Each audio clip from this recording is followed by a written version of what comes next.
Bom dia a todos. É um grande prazer estar com vocês, estar aqui nesta manhã.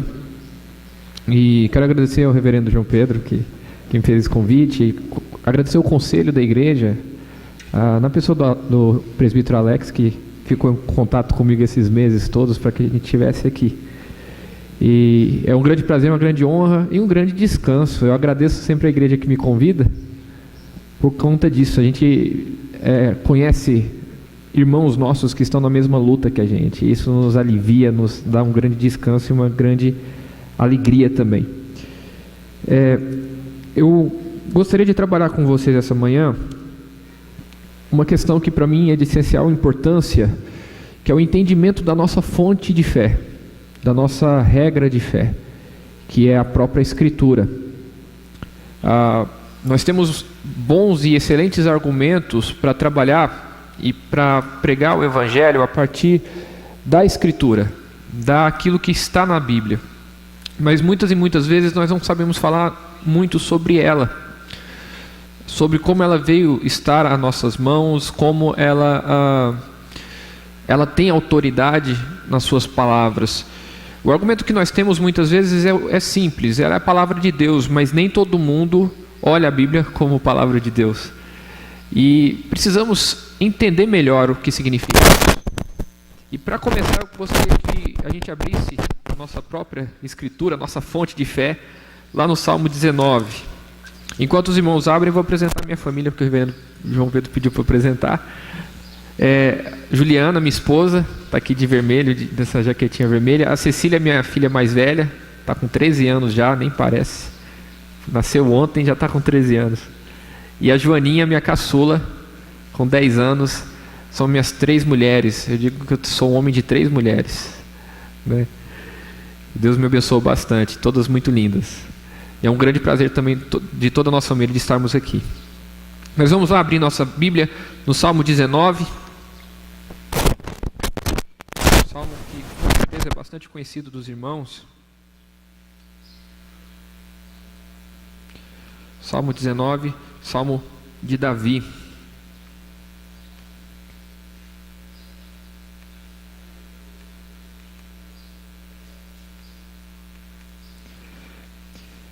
Diz assim a palavra do nosso Deus. Eu vou ler até o verso 6 inicialmente.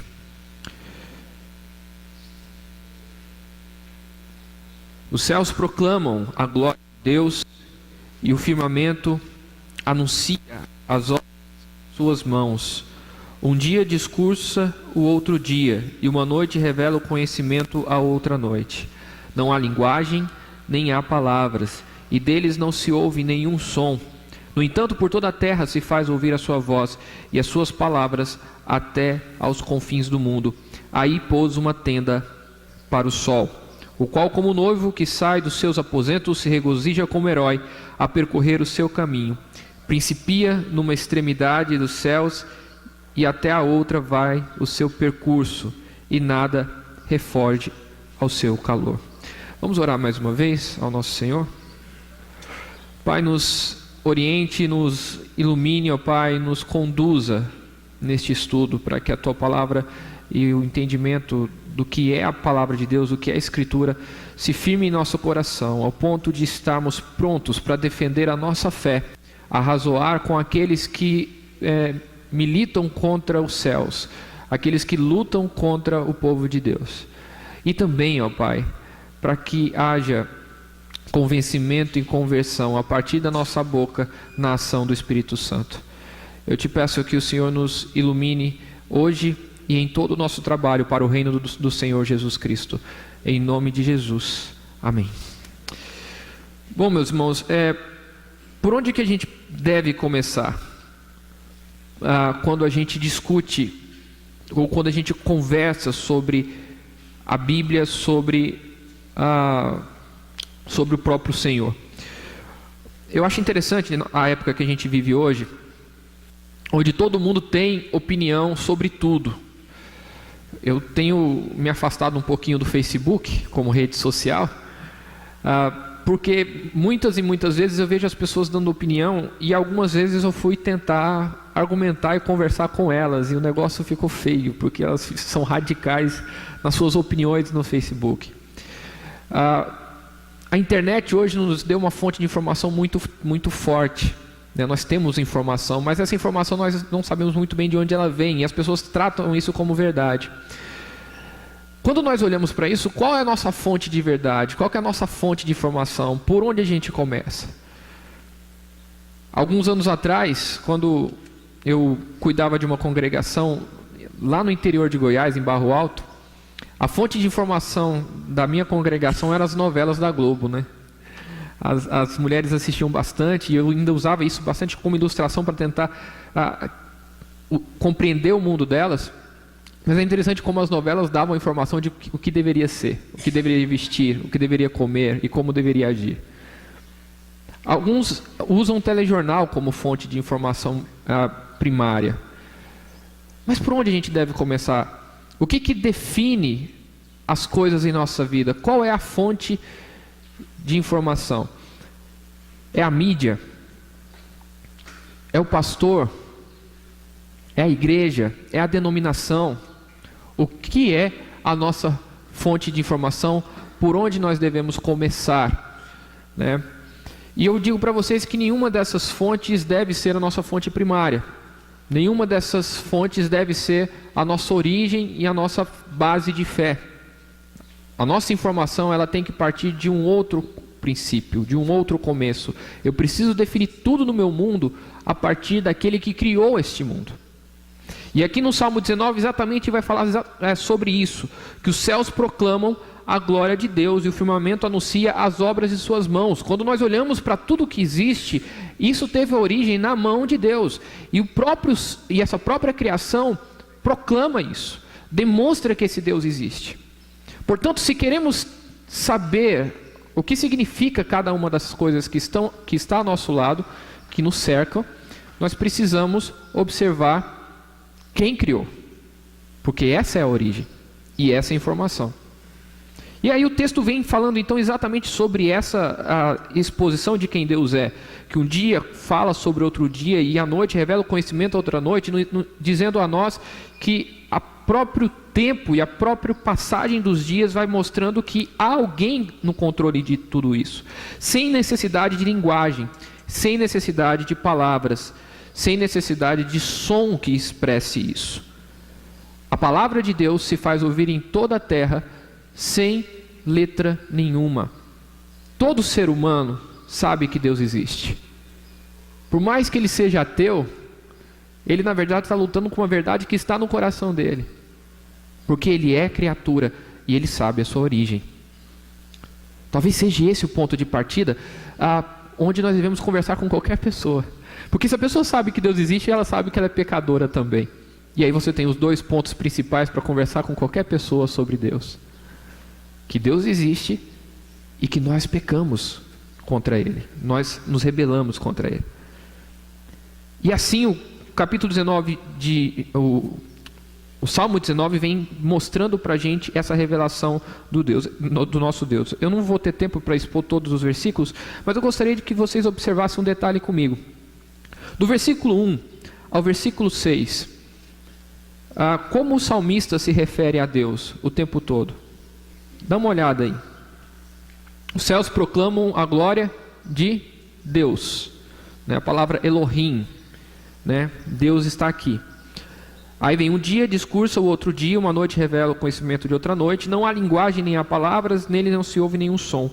No entanto, por toda a terra se faz ouvir a sua voz e as suas palavras até os confins do mundo. Aí pôs uma tenda para o sol, o qual como seu noivo sai dos seus aposentos, se regozija como herói a percorrer seu caminho. E vem até o verso 6, você tem uma referência a Deus, que é a palavra Elohim, a palavra Senhor, a palavra Deus em si. Então você tem essa referência de Deus. A partir do verso 7, todos os versículos vão fazer referência a Deus. Qual palavra que é usada? Até o verso 9 aí, todos os versículos falam sobre Deus. Qual que é a palavra? Senhor. Como é que ela está escrita? Ela está diferente do resto do texto? Elas são todas maiúsculas, né? Estão em caixa alta. Essa caixa alta significa uma coisa muito interessante na Bíblia. Aqui, o nome de Deus está escrito.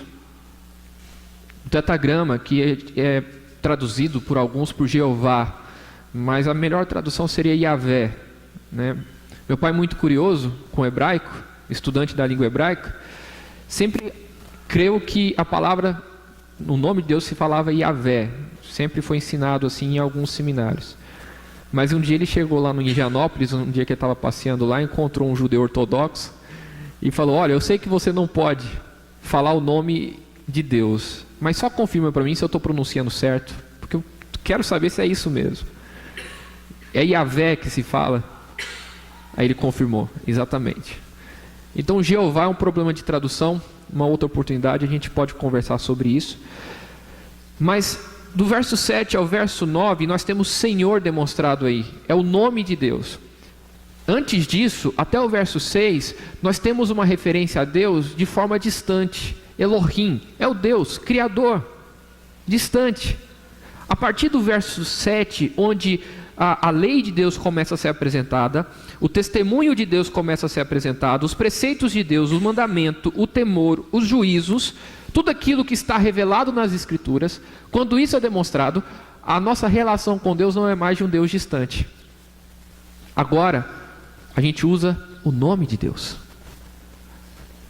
Ao mesmo tempo que Deus se revela na natureza, Ele não se revela completamente. Ele não se revela pessoalmente. Você não sabe o nome dele. Você sabe que tem um Deus criador, porque você foi criado por ele. Mas quem é esse Deus? Isso só é possível conhecer a partir da lei, a partir da palavra. É a palavra que vai revelar. Na teologia sistemática, a gente divide isso como revelação geral e revelação especial. Deus de forma especial se mostra a nós. Ele fala qual é o nome dele. É isso que ele faz para Moisés lá no monte, quando a sarça ardente está lá pegando o fogo e não se consumia a sarça. Ele diz: eu sou o que sou. E é isso que significa o nome de Deus. Eu sou. Eu sou aquele que criou e estou me revelando a você de forma pessoal. E isso nós sabemos claramente que isso vai se revelar de forma plena em Cristo Jesus, e a partir dele nós conhecemos Deus pessoalmente. Mas Deus se torna conhecido pessoalmente na sua revelação em Cristo e na palavra escrita. O Salmo 19 vem mostrar isso para a gente. Deus existe e todo mundo sabe que Ele existe, mas você só vai poder conhecê-lo na revelação que Ele faz de si mesmo. Quando Ele conta para a gente quem Ele é. E onde Ele conta para a gente quem Ele é? Onde, meus irmãos? Na Bíblia. Aqui nós vamos saber quem é Yahvé, ou, se você preferir, Jeová. É na Bíblia que a gente vai conhecer quem Ele é, tá? Então vamos falar um pouquinho sobre a Bíblia de uma forma geral. Algumas coisas que talvez vocês já saibam, mas é importante a gente relembrar para entrar nessa parte da formação da Bíblia e do entendimento. Pode passar para aparecer as informações. São 36 autores. A Bíblia foi escrita por 36 autores. E foi escrita no período de 1600 anos. Então você tem um período de 1600 anos e 36 autores sendo escritos. E aqui tem um argumento interessante sobre a veracidade da Bíblia, porque você tem várias cabeças diferentes, num período extremamente longo, e também com culturas diferentes, escritas em lugares, partes escritas em lugares diferentes. Isso traria uma grande diversidade de temas e uma grande diversidade de propósitos naquilo que foi escrito. Só que em relação à Bíblia isso não acontece. Você tem um propósito. A revelação progressiva é muito bem contada em tudo isso. A ideia da revelação do reino de Deus a partir do Messias que vai ser enviado é bem construída nesse período de 1600 anos e com esses 36 autores. Você tem uma linha que liga Gênesis a Apocalipse. A gente pode dizer que é um livro só, porque ele conta a mesma história. O segredo para se interpretar as Escrituras é saber que a Bíblia conta a mesma história. do começo ao fim. Tá? São 66 livros divididos em Antigo Testamento, 39 livros de acordo com o nosso cânon hoje. Né? Ela foi escrita em hebraico, é que a gente chama de Antiga Aliança, por isso Antigo Testamento. E o Novo Testamento são 27 livros, a Nova Aliança foi escrito em grego. Talvez o irmão já saiba disso, mas como eu disse, é importante relembrar para que a gente não perca isso de vista, né? Bom, por conta da luz, eu não sei se as cores vão aparecer muito, mas aqui estão divididas no Antigo Testamento. O meu hebraico saiu tudo errado lá em cima por conta da fonte, troca de computador. Mas ali está escrito exatamente o nome do Antigo Testamento na sua origem, né? Torá, Nefim, Ketuvim, né? Escritos, lei, profetas e escritos. Esses são as três partes da Bíblia hebraica, que de forma mais ocidental nós dividimos nessas 4 partes. E eu vou mostrar para vocês que essas 4 partes vão se repetir tanto no Novo como no Antigo Testamento. E nos ajudam a identificar os grupos dos livros da Bíblia. Tá? No Pentateuco, nós temos primeiramente a revelação de Deus, de quem Deus é. São os 5 primeiros livros da Bíblia. Deus revela a sua moral, a sua justiça, a sua verdade. Deus está se revelando a partir da criação do mundo até a criação do povo dele, o povo de Israel. Então nós temos os 5 primeiros livros, o Pentateuco, o que a gente chama de lei de Deus, né? Quando os apóstolos falam de lei, enfim, é disso que a gente está falando, é a chamada Torá, os 5 livros da Bíblia, os 5 primeiros livros da Bíblia. Depois disso, nós vamos ter a história do povo que vive nessa lei. São os livros históricos. E nesses livros históricos, então, nós temos todos esses livros aí que vai de Josué a Esther, contando a história do povo de Deus. Então você tem a lei de Deus e o povo que advém dessa lei. Meus irmãos, eu estou falando aqui, mas se vocês tiverem alguma pergunta, pode me interromper, tá?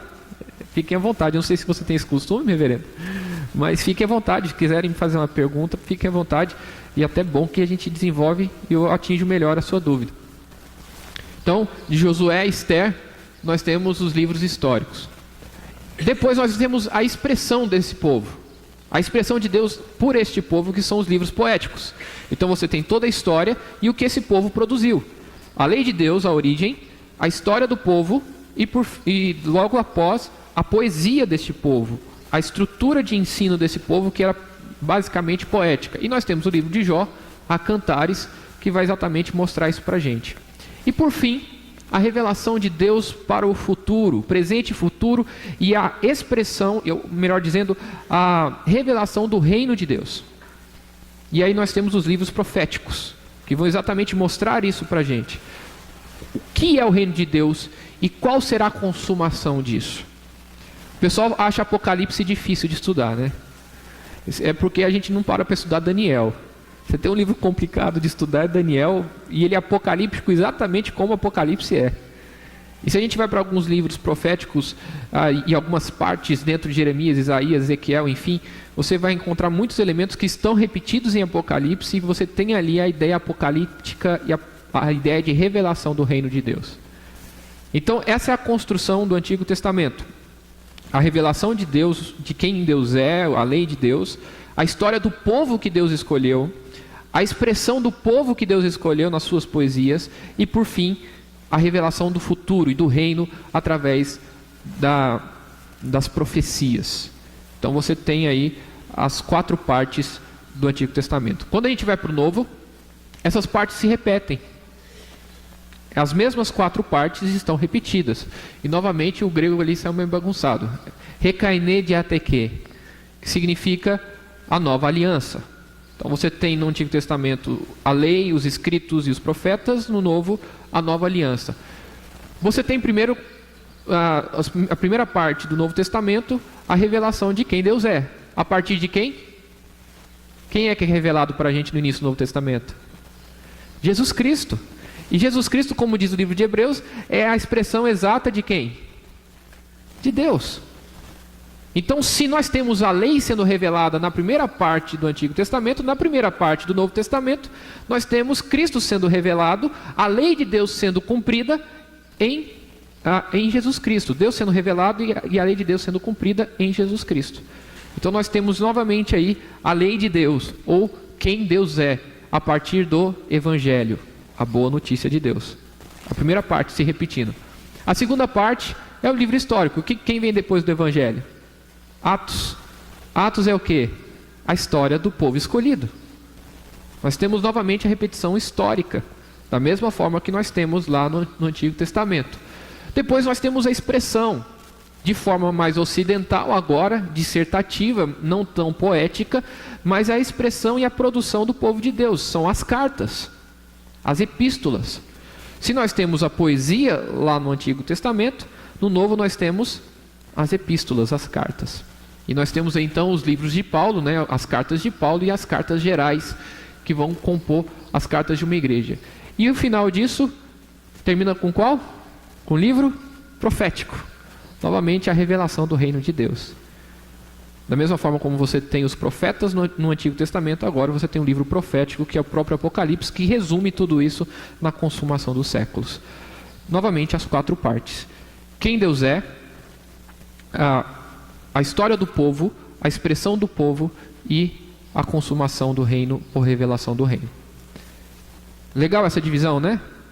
Dá para a gente dividir bem a ideia e encontrar até o livro mais fácil na Bíblia quando a gente vai estudar. E aí a gente entende essa formação do nosso cânon.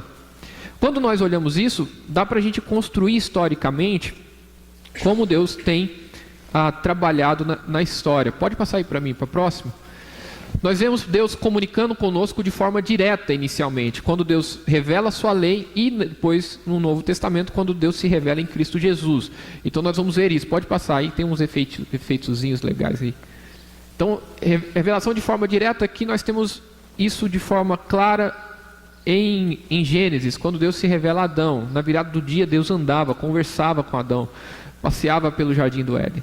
Só porque Adão pecou, Deus se distancia de Adão, na verdade Adão se distancia de Deus, melhor dizendo, e Deus começa a conversar agora de forma indireta através dos profetas.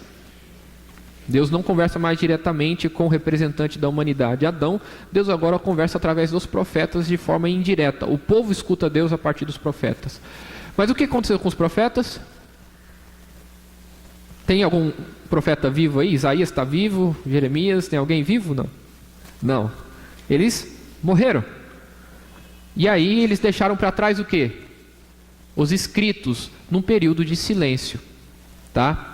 Então nós temos os escritos do Antigo Testamento nesse período de silêncio, que é calculado aí 400 anos, entre Malaquias e o início do Novo Testamento. Nesse período Deus não levantou profetas, e ali foi se produzindo então mais escritos, para as cópias dos escritos do Antigo Testamento, para que o povo pudesse ler e entender a palavra de Deus. No Novo Testamento, o mesmo padrão é obedecido. Olha lá, Deus conversa com a gente de forma direta, através de quem? Jesus. Os discípulos andaram do lado de Jesus, conversaram diretamente com Deus. Então nós temos uma comunicação direta. Mas o que acontece com Cristo? Por causa do pecado, novamente, ele não está presente. Ele foi morto pelo pecado, diferente de Adão, que foi expulso pelo pecado. Agora Cristo é morto pelo pecado, mas ressuscita e vence a morte e sobe aos céus. E de forma indireta agora nós começamos a ouvir a Deus. A partir de quem? Dos apóstolos. Os apóstolos são aqueles que agora de forma inspirada trazem a palavra de Deus. Mas os apóstolos estão vivos? Alguns achavam que João ia ficar vivo até a volta de Cristo. Não foi bem isso que aconteceu. Está certo que ele demorou bastante para morrer. Ele morreu com provavelmente mais de 100 anos. E ele escreve o último livro, Apocalipse. Então nós temos o último apóstolo morrendo no ano 100. Apesar que tem alguns aí que trazem para si o título de apóstolo, apóstolo mesmo foram aqueles que andaram com Jesus e foram ensinados por Jesus. E o último apóstolo morreu no ano 100. Como diz o reverendo Augusto Nicodemos, apóstolo bom é apóstolo morto, né? Porque só tem esses mesmo. O que sobrou para a gente nesse período de silêncio? Os escritos, o que eles deixaram. E aí foram produzidas então inúmeras cópias desses escritos para que a palavra dos apóstolos fosse transmitida. E o que nós temos hoje é exatamente isso: é os escritos dos profetas e o escrito dos apóstolos. É isso que está nas nossas mãos. Homens que tiveram comunicação com Deus e passaram essa comunicação ao povo. E é isso que nos garante que essa palavra é a palavra de Deus. É por isso que eu tenho sido radical na minha forma de pensar e tenho defendido isso sempre, que a pregação expositiva não é simplesmente um método, mas é um princípio que a gente tem que ter.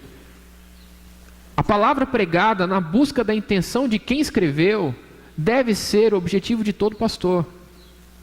Porque quem é inspirado por Deus não é o pastor. Não sou eu que sou inspirado por Deus. Quando eu estou pregando aqui e lendo o Salmo com vocês, quem foi inspirado? O pastor ou Davi? Davi foi inspirado. E se eu não for fiel ao que Davi disse, eu estou cometendo um crime contra Davi e contra Deus. Porque foram eles que foram inspirados. Deus hoje não se comunica de forma direta ou indireta. O padrão de comunicação de Deus hoje é Escritura. É palavra de Deus, é Bíblia. É claro que Ele pode intervir como Ele bem entende. Mas eu estou falando do padrão, e o padrão é esse. Eu costumo dizer que alguém que vem trazendo revelação para a gente assim, de forma aleatória, Deus revelou isso, que bom que Deus revelou. Eu fico feliz que você tenha essa intimidade com Deus, mas o que a Bíblia me traz é suficiente, e não vai acrescentar nada saber disso, porque o que eu tenho aqui é suficiente para mim, que Cristo morreu para me salvar, e a morte não tem mais poder e força sobre mim, e que Jesus Cristo está voltando. Essa palavra é suficiente, eu não preciso de acréscimo. E é isso que os profetas e apóstolos estão dizendo. Quem procura a revelação contemporânea, acha que o que tem aqui é insuficiente. E eu não creio nisso. Tá? Meus irmãos, tranquilos até agora? Estou indo muito rápido. Posso ir para frente? Qual que é o meu tempo mesmo? Que tem um relógio ali. Até 11 horas. Então tá. Então deixa eu passar alguns pressupostos para vocês e a gente vai para alguns textos bíblicos. Passem para mim, por favor. Aqui tem uma coisa interessante que eu não falei. Seguindo esse padrão, revelação direta, indireta e silêncio, qual é o próximo passo na história? Deus comunica diretamente, indiretamente, fica em silêncio. O padrão é esse. Qual é o próximo passo? A comunicação direta. Não é isso que a Bíblia nos promete para a gente? Que todo olho verá? Bom, está chegando isso. Vamos para frente lá? Aquele quadro, acho que estava os dois juntos, né? Volta só um pouquinho. Tem alguns quadros que eu esqueço aí, tá, para você comparar exatamente aquilo que a gente disse agora. Tá? Então vamos lá para os nossos pressupostos. Alguns pressupostos, alguns princípios são importantes, e talvez o mais importante deles é a questão da inspiração e da autoridade. Os outros eu vou passar mais rapidinho. Inspiração. O que é inspiração? Inspiração é o entendimento de que a palavra que foi revelada, ela foi revelada de forma perfeita e infalível. Tá? E essa palavra, ela não deixa de ser autoral, ou seja, você pega as cartas de Pedro é mais duro, é mais direto. Você vai para João é mais filosófico. Você vai para Paulo é didático. Cada um deles tem o seu estilo. Mas a palavra não permite erro pela ação do Espírito Santo. Isso é inspiração. Não é um ditado espiritual. Deus dirigiu essas pessoas ao ponto que elas escreveram sem errar. E elas sabiam que elas estavam fazendo isso. O mais interessante é isso. Como é que a gente percebe isso? Primeiro, pela atitude e o ensino de Jesus. É a primeira dica que a gente tem em relação a essa inspiração. Olha esses dois textos que nós temos aí em Mateus 5, 17 e 18. Olha o que Jesus fala. Não penseis que vim revogar a lei aos profetas. Não vim para revogar, vim para cumprir. Porque em verdade vos digo, até que o céu e a terra passem, nenhum i ou tio jamais passará da lei, até que tudo se cumpra. O que Jesus está fazendo? Ele está reafirmando a lei. Ele está dizendo que tudo que foi escrito ali é verdade e vai acontecer. Que nenhum tio e nenhum i deve ser mudado naquilo ali, porque essa palavra é infalível. E quando você olha lá no finalzinho em Apocalipse, quando João termina, ele diz isso. Que ai daquele que mudar alguma coisa nessa palavra, porque isso é palavra de Deus. Então quando você pega certas seitas ou certas linhas de pensamento aí, por exemplo, como Testemunhas de Jeová, que se fecharam em uma sala no início do século XX e começaram a escrever a Bíblia como eles bem entenderam e fizeram uma tradução completamente torta da Bíblia para enganar os fiéis que ali estavam na sua seita, você entende que homens assim vão sofrer o juízo de Deus de forma que a gente não consegue nem imaginar, porque a gente está mexendo na palavra de Deus e isso é sagrado, é muito sério isso. E o mesmo vale para pastores que estão por aí no nosso mundo, pregando a Bíblia como bem entendem, distorcendo a palavra de Deus. A mão de Deus vai pesar sobre eles, ou em vida ou em morte, mas vai pesar. Isso é muito sério, isso não é brincadeira. Nós estamos falando da palavra de Deus que não pode ser mudada. O próprio Cristo diz isso, e ele vai falar isso lá em Lucas também. A seguir Jesus lhe disse: são estas as palavras que eu vos falei, estando ainda convosco. Importava se cumprisse tudo o que de mim está escrito na lei de Moisés, nos profetas e nos salmos. Tudo deveria ser cumprido. O que estava escrito nas profecias deveria ser cumprido, porque é palavra de Deus, e a palavra de Deus se cumpre. Se é passado, presente ou futuro, não importa. Deus é eterno, está além disso.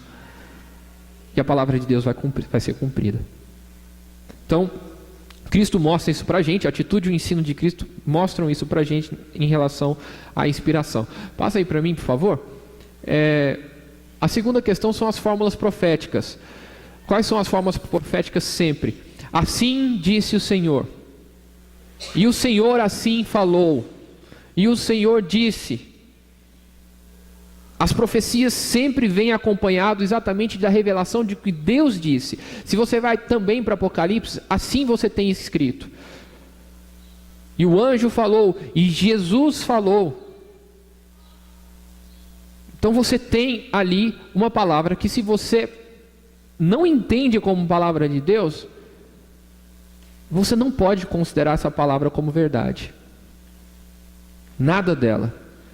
Eu acho engraçado as pessoas virem dizer o seguinte: não, eu não acredito em Deus, mas a Bíblia é um livro de sabedoria. É um livro para ser lido, é bom que lê a Bíblia. Eu fico tentando entender o que essas pessoas estão querendo dizer. Porque ou você crê que isso aqui é a palavra de Deus, ou é a maior mentira do mundo. Não dá para você ler isso aqui como sabedoria. Ou é a palavra de Deus, ou é lixo. É uma das duas coisas. Alguns ateus são mais coerentes do que algumas pessoas que se dizem simpáticas ao cristianismo. Às vezes é mais produtivo conversar com alguém que é completamente ateu e odeia a Bíblia do que alguém que fala: não, é bonitinho o que vocês fazem. Não, é palavra de Deus isso daqui. A mesma história de que alguns falam assim de Jesus, né? Não, eu não acredito que Jesus é Deus, mas Ele é um grande sábio, um grande professor.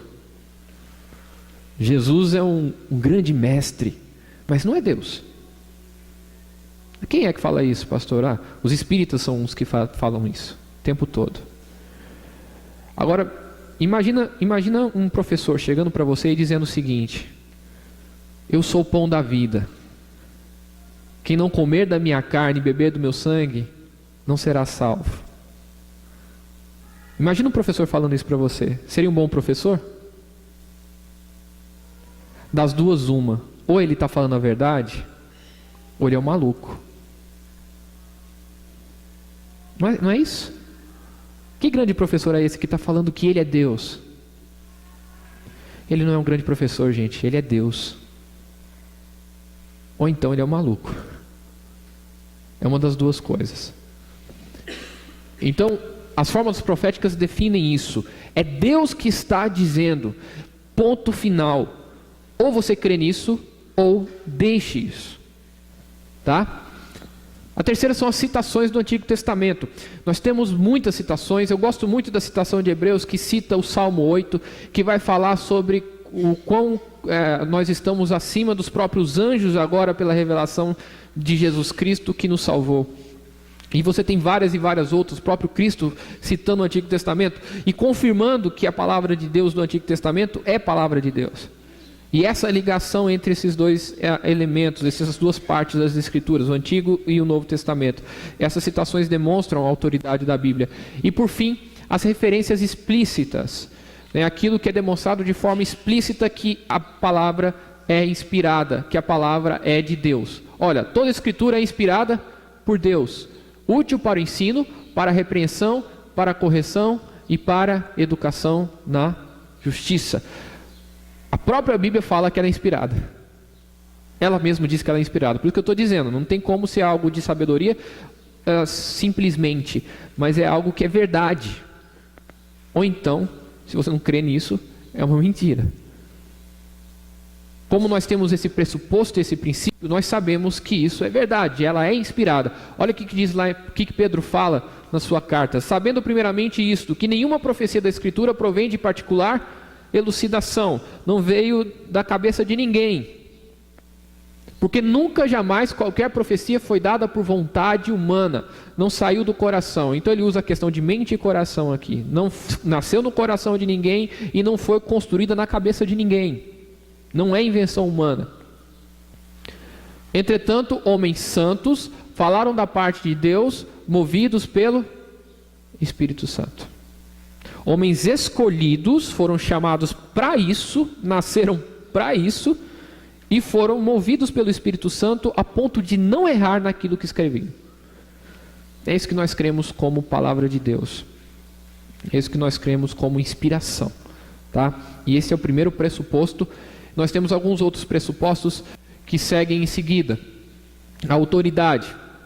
Diz lá Paulo em Tessalonicenses: outra razão, ainda temos nós para incessantemente dar graças a Deus, é que tendo vós recebido que de nós ouvistes, que é de Deus, acolhestes não como palavra de homens, e sim como em verdade é a palavra de Deus, a qual com efeito está operando eficazmente em vós os que credes.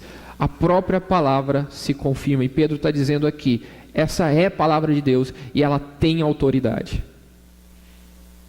Quando nós defendemos a autoridade da palavra aqui, não é para que a nossa denominação se mantenha, é porque ela se diz autoritária. Ela se diz autoridade, melhor dizendo. E a gente simplesmente está repetindo aquilo que ela diz. Essa é a palavra de Deus. Então ela tem inspiração, ela é infalível nesse sentido e ela tem autoridade. Qual que é o outro pressuposto que a gente tem aí? Suficiência. Na verdade, fez Jesus diante dos discípulos muitos outros sinais que não estão escritos neste livro. Estes, porém, foram registrados para que creiais que Jesus é o Cristo, Filho de Deus, e para que crendo tenhais vida em seu nome. O que está escrito aí foi escrito para que você tenha salvação, tenha vida, e isso é suficiente. Não precisava dos outros milagres terem sido escritos. Estes que foram escritos para que você creia. E isso é suficiente. Então nós temos suficiência na palavra, nós não precisamos de outra palavra a não ser a palavra de Deus. Clareza. A Bíblia é muito difícil, ela é clara, ela tem várias interpretações. Meus irmãos, não é bem isso que a Bíblia diz dela mesma. Lâmpada para os meus pés é a tua palavra e luz para os meus caminhos. Bom, se é lâmpada, a Bíblia não obscurece, ela esclarece. Lâmpada, uma lâmpada que se preze, você vai enxergar o seu caminho, você vai saber para onde você está indo. Se a Bíblia tem várias interpretações, então ela obscurece, ela escurece, ela atrapalha. Não, ela tem clareza na sua interpretação. E Deus ainda colocou o grego, que é uma língua complicada, né, de trabalhar a tradução, mas é uma língua muito exata na sua intenção. Você sabe exatamente o que o autor quis dizer, não tem como fugir.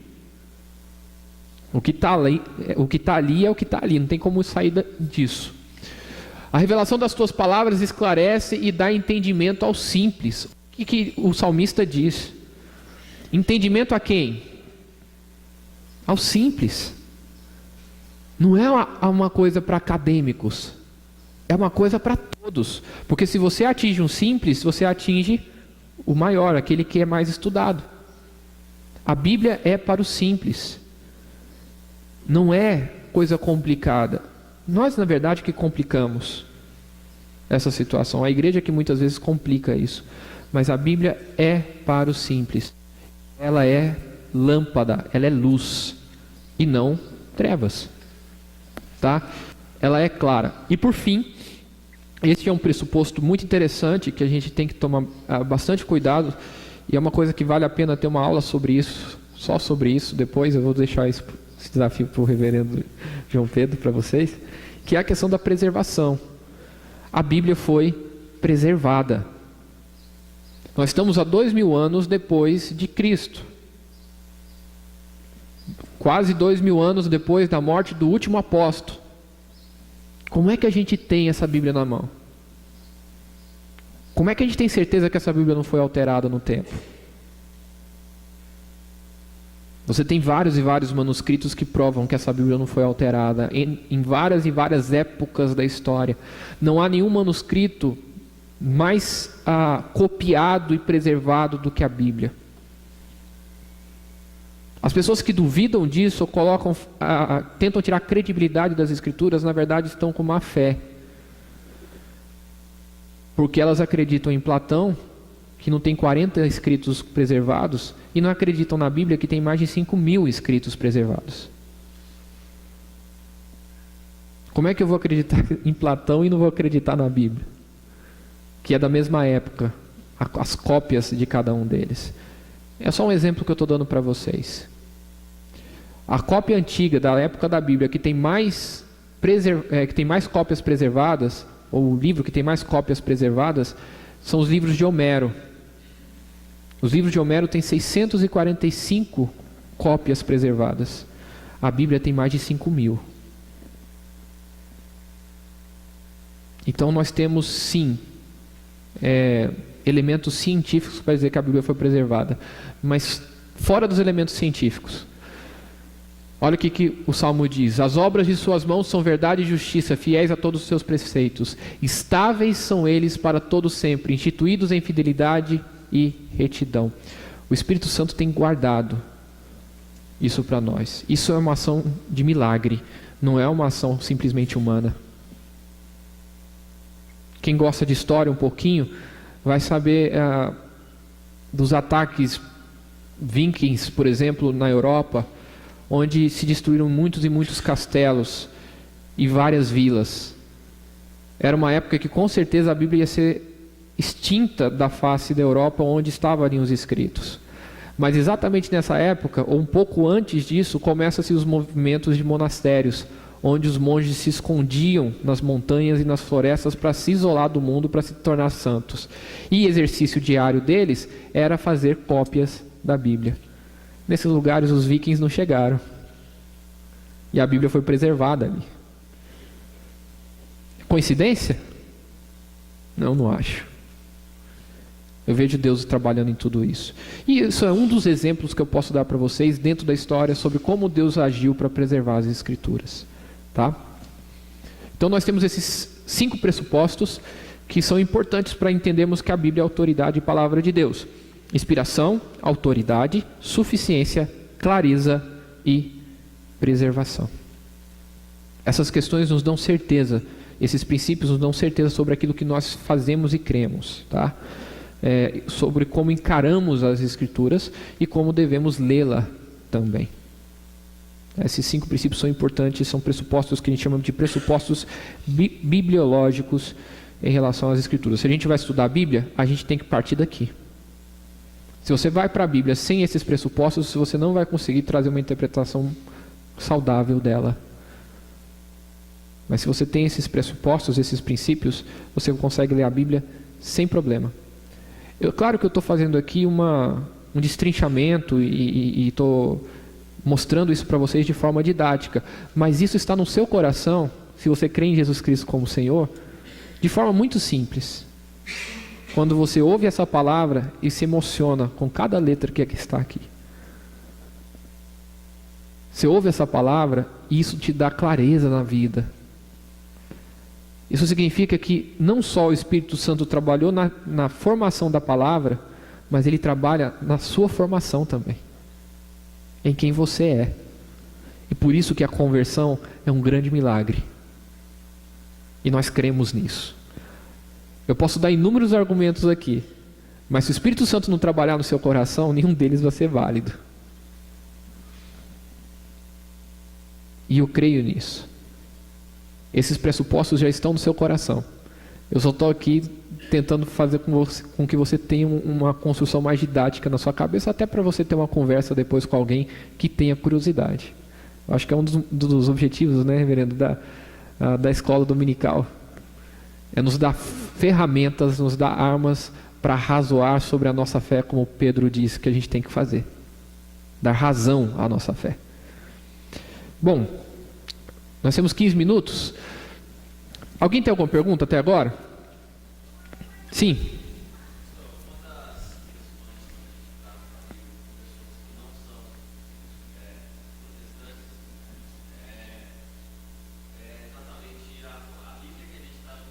Sim.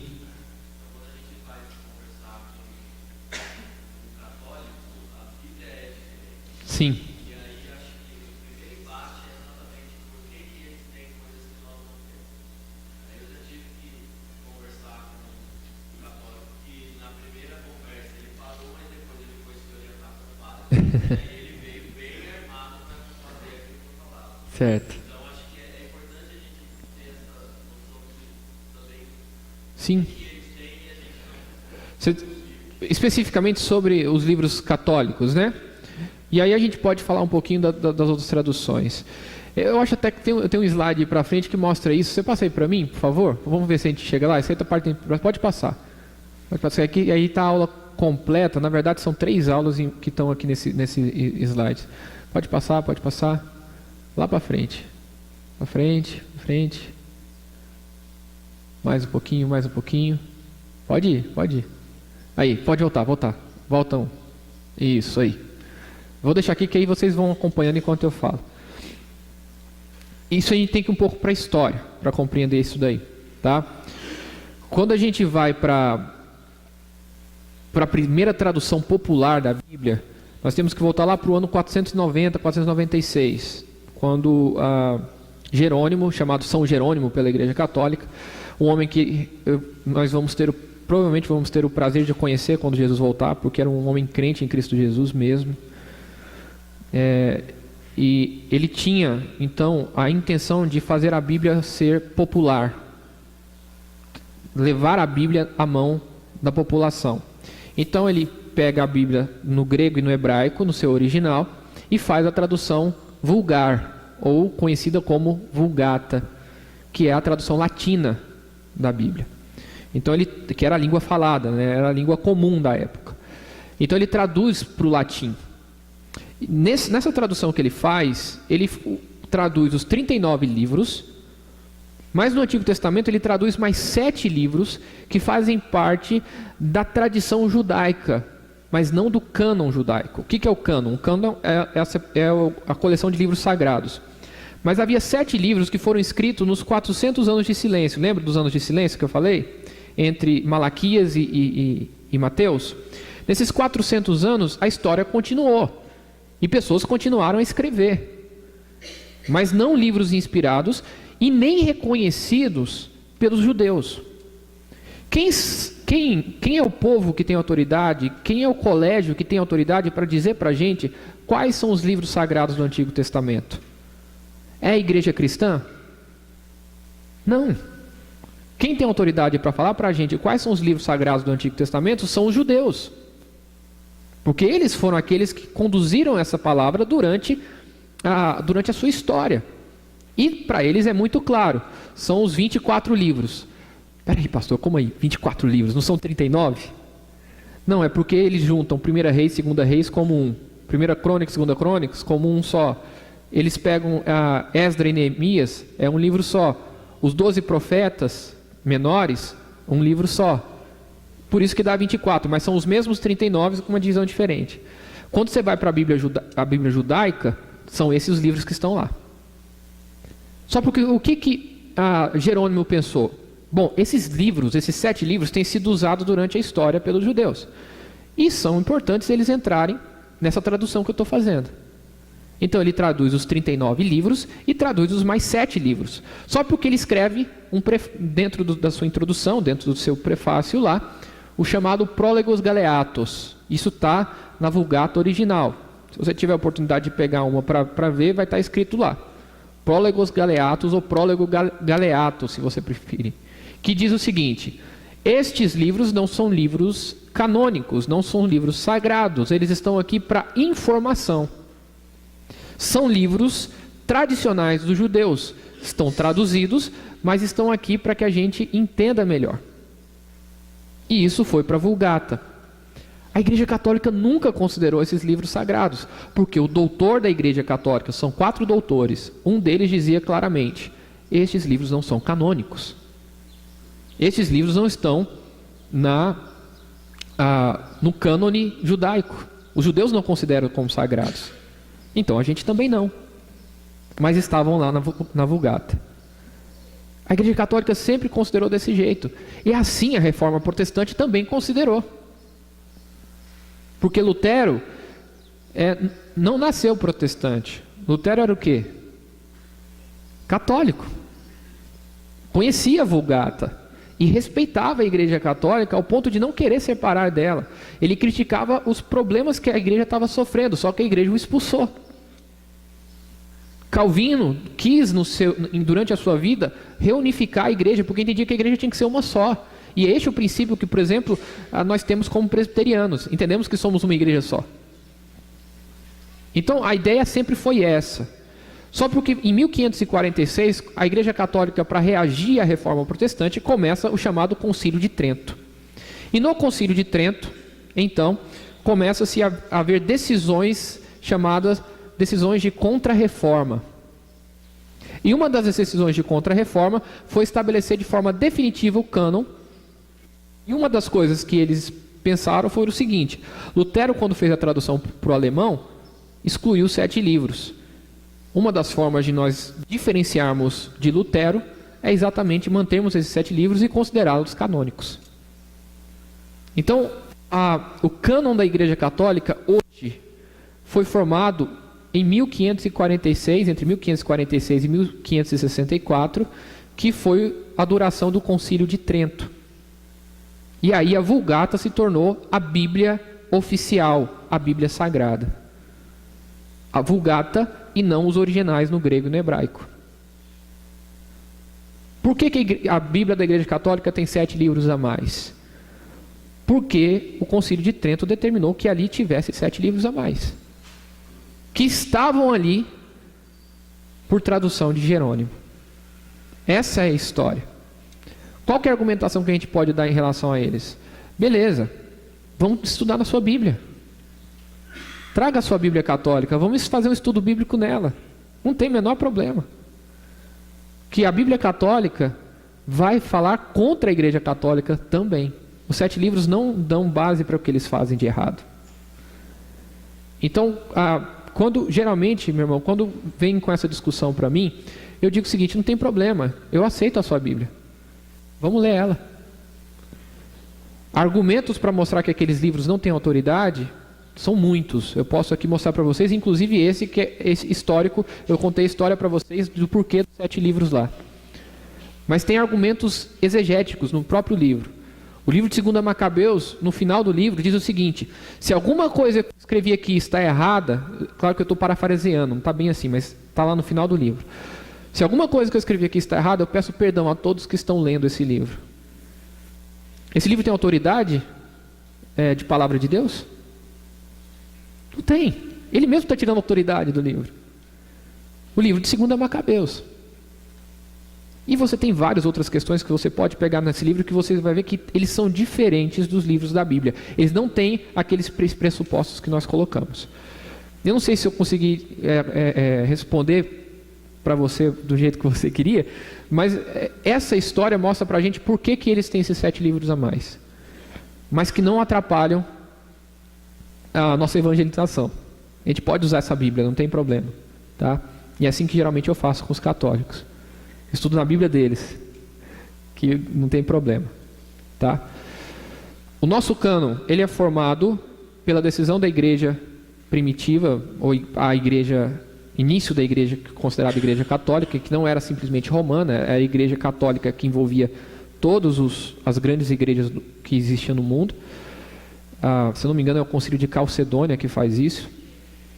E são definidos os 39 livros do Antigo e os 24 e os 27 do Novo, baseado no cânon judaico e no cânon estabelecido pela igreja pelas cartas dos apóstolos. O critério era livros escritos pelos apóstolos. Aquilo que foi escrito pelos apóstolos ou indiretamente pelos apóstolos, como Lucas, eram aceitos. Então assim você tem o cânon do Antigo e o cânon do Novo.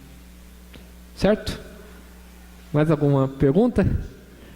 Já me avisaram 2 vezes aí, né? Que eu tenho que terminar. Tem 5 minutos. Fique à vontade, gente. Enquanto vocês estão pensando na pergunta, eu vou beber água.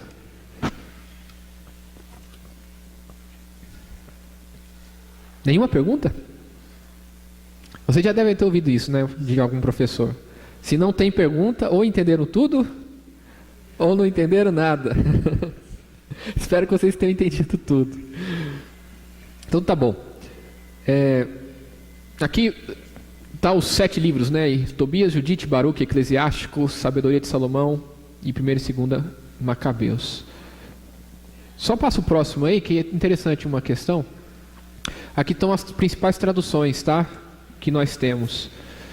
A Septuaginta dos 72 anciãos é a tradução do Antigo Testamento para o grego. Ela é muito importante para a interpretação. E aqui interessante, a Septuaginta foi o motivo pelo qual Jerônimo traduziu 7 livros a mais, porque na Septuaginta tem os 7 livros a mais, que era os anciões judeus que estavam fazendo essa tradução, e eles traduziram esses livros que historicamente para eles eram importantes. E o motivo é a Septuaginta. Aí você tem a Vulgata de Jerônimo, 490, como falei para vocês. A Luterana de Lutero foi muito importante. Ali você tem o princípio da língua alemã. O pai da língua alemã é Martinho Lutero, tá? A gente às vezes não sabe disso. Não só o pai da língua alemã, mas do nacionalismo alemão também, porque ele unifica as tribos germânicas. E ele faz a tradução, ele cria uma gramática e cria uma língua que não existia de forma unificada. Ele faz isso na Bíblia alemã. Você tem a King James Version, feita em inglês, foi muito importante também, porque foi a versão mais vendida na história. Foi a versão em inglês, traduzida lá por 1611. E aí nós temos a nossa famosa em português, né? A primeira versão completa em português foi João Ferreira de Almeida, traduzido do hebraico e do grego, em 1694. Tem uma história muito bonita essa tradução. Vale a pena pesquisar e vocês aprenderem essa história. E uma outra tradução que é importante é do Padre Figueiredo, né? Antônio, eu não lembro o que era. Antônio Figueiredo, que foi feita do latim. Ele fez a partir da Vulgata em 1781, para tentar combater as Bíblias protestantes que estavam se espalhando no Brasil, pelos vendedores de Bíblia. Então ele faz essa tradução, um padre português, que foi usada muito e muito tempo pela Igreja Católica, quando se permitiu ler em português na Igreja Católica, porque não tinha essa permissão. Tá? Hoje eles compram mais a Sociedade Bíblica do Brasil do que das próprias casas publicadoras deles. Quem mais compra a Bíblia hoje na Sociedade Bíblica são os católicos, por incrível que pareça. Mas é importante aí as traduções, para que a gente tenha uma noção dessas traduções. Mais alguma coisa que eu possa ser útil nessa aula para vocês? Então tá bom, reverendo, acho que tá bom, né? O pessoal já deve estar cansado da minha voz aí, já quer almoçar. À noite vocês vão me ouvir mais um pouquinho. Então tá. Mais uma vez, meus irmãos, eu quero agradecer, é um grande prazer. O meu intuito é realmente servir vocês, e espero que eu tenha feito isso bem nessa manhã. E que Deus abençoe muito. E lembre-se sempre, palavra de Deus é palavra de Deus. E ponto final. A gente tem que saber disso. Era a nossa regra, única regra de fé e prática. Certo? Deus abençoe então.